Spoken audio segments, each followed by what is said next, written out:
Koincidenca të shumta në Kur'an.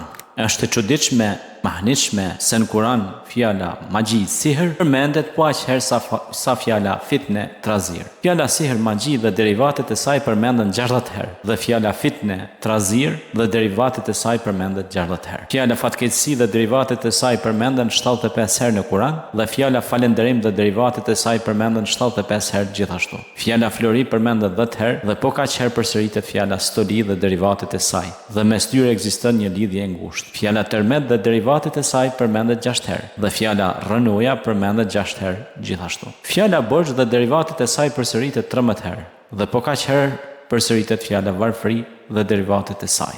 Fjala favorizoj mbi veten është përmendur 5 herë dhe fjala kopratësi dhe derivatet e saj përmendet 5 herë dhe kjo është antonimi i saj. Fjala butësi përmendet 13 herë dhe po kaq herë përsëritet fjala ashpërsi, sertësi dhe derivatet e saj. Fjala dynja në Kur'an përmendet 115 herë. Gjithashtu fjala ahiret përmendet 115 herë. Fjala xhenet përmendet 77 herë dhe po kaq herë përmendet fjala xhehenem. Fjala ata than përmendet 332 herë dhe fjala thuaj urdhër nga Allahu i madhruar përmendet 332 herë gjithashtu. Fjala falje, namaz është përmendur vetëm 5 herë, aq sa është numri i namazeve të detyruara në ditë. Fjala burr në njëjës është përmendur 24 herë, e po kështu fjala grua në njëjës është përmendur 24 herë. Fjala muaj në njëjës është përmendur 12 herë, aq sa është numri i muajve në një vit. Fjala mëshirë përmendet 79 herë në Kur'an dhe po kaq përmendet fjala udhëzim, drejtim dhe dihet se udhëzimi është mëshirë. Mrekullia numerike e Kur'anit fisnik është një argument tjetër i saktësisë së Kur'anit dhe argument që ai